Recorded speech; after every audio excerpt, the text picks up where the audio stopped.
Hello dear student, आप सभी का हमारे YouTube चैनल माँ सरस्वती ऑनलाइन क्लासेज चैनल पर हार्दिक स्वागत है। हमने पिछले वीडियो में सही जोड़ी बनाकर उत्तरों को मिलान किया है और उसी के साथ सत्य और असत्य कथन को भी सॉल्व किया है। तो आज के वीडियो में हम एक वाक्य में उत्तर लिखिए इस पर डिस्कशन करने वाले हैं। अगर आपने पिछले 3 वीडियो नहीं देखे हैं तो डिस्क्रिप्शन में लिंक दिया गया है, आप वहां क्लिक करके देख सकते हो। और इन सभी के क्वेश्चन बैंक है वो अगर आप डाउनलोड करना चाहते हो तो हमारे टेलीग्राम चैनल माँ सरस्वती ऑनलाइन क्लासेज चैनल पर जाकर आप वहां से डाउनलोड कर सकते हो। उनके लिए टेलीग्राम चैनल का लिंक डिस्क्रिप्शन में दिया गया है। तो एक वाक्य में उत्तर इस पर आज डिस्कशन करने वाले हैं। तो फर्स्ट क्वेश्चन है हमारा, कबीर भक्ति काल के अंतर्गत निपुण भक्ति की कौन सी काव्य धारा के कवि है? तो पहले का आपका जो करेक्ट आंसर है वो हो जाएगा आपके ज्ञानाश्री। दूसरा है मीराबाई ने अपना आराध्य किसे माना? तो इसका करेक्ट आंसर है श्री कृष्ण। उसके बाद में तीसरा है मीरा के लिए विष का प्याला किसने भेजा? तो तीसरे का करेक्ट आंसर है राणा ने। किसने? राणा ने। उसके बाद में सोचता है कि राम नरेश त्रिपाठी किस युग के कवि थे? तो राम नरेश जो त्रिपाठी थे वह पूर्व सायावादी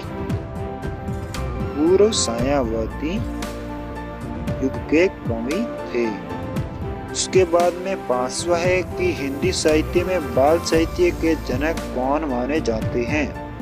तो पांचवे का करेक्ट आंसर है द्विवेदी युग। उसके बाद में छठा है वानर नामक बाल पत्रिका का संपादन किसने किया? तो छठे का करेक्ट आंसर है राम नरेश त्रिपाठी। सातवां है प्रकृति का मानवीकरण कौन से वाद की प्रमुख विशेषता है? तो इसका करेक्ट आंसर है वो हो जाएगा सातवें का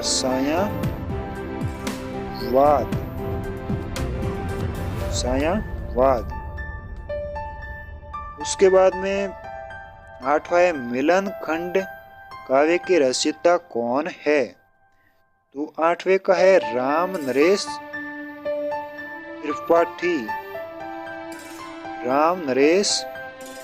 त्रिपाठी।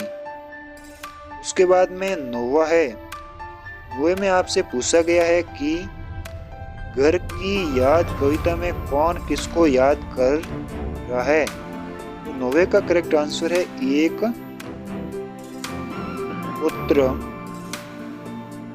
पुत्र है वो अपने परिवार को याद कर रहा है। उसके बाद में आज का आखिरी क्वेश्चन है आपसे कि मीरा की प्रेम रूपी बेल में कौन सा फल आया?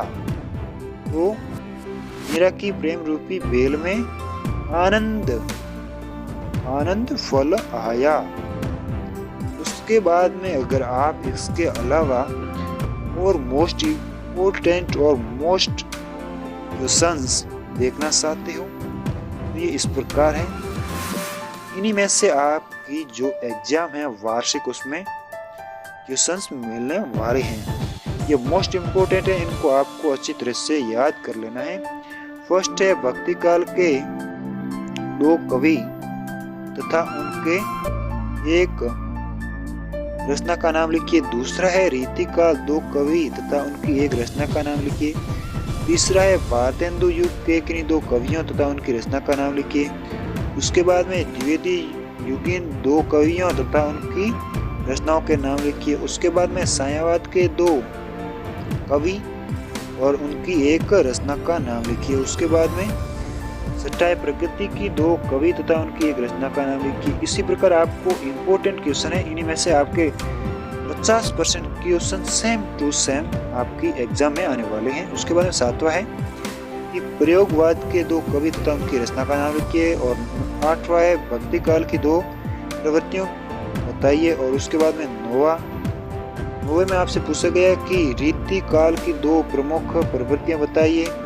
भारतेंदु युग की 2 प्रवृत्तियां लिखिए। द्विवेदी युग की 2 प्रमुख कविता बताइए। साम्यवाद की 2 प्रमुख कविता बताइए। ऐसे क्वेश्चन आते हैं हर बार। प्रगतिवाद के 2 प्रमुख प्रवृत्तियां बताइए। प्रयोगवाद की 2 प्रमुख प्रवृत्तियां बताइए। कवि ने संसार को पागल क्यों कहा, इसका उत्तर लिखना है आपको। उसके बाद में 16वां है कि मानव शरीर का निर्माण किन 5 तत्वों से हुआ है। 17वां है मीरा कृष्णा की उपासना किस रूप में करती है, वह रूप कैसा है। 18वां पथिक कविता में कवि का मन कहाँ विसरना चाहता है।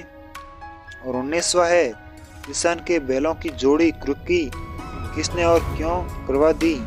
और 20वां है आओ मिलकर बसाएं कविता में कवियत्री बसों और बड़ों के लिए क्या बसाना साथी है।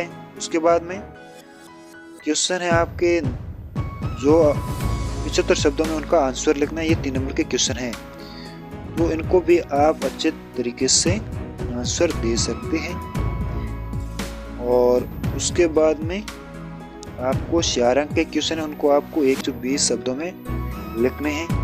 ये भी वेरी इंपॉर्टेंट क्वेश्चन है, इनमें से आपको अच्छे क्वेश्चंस मिलने वाले हैं। तो इनको आप अगर याद कर लेते हो तो आपका जो टॉप लिस्ट में नाम है उससे कोई नहीं रोक सकता। तो ऐसे ही वीडियो देखने के लिए हमारे चैनल को सब्सक्राइब कर लें।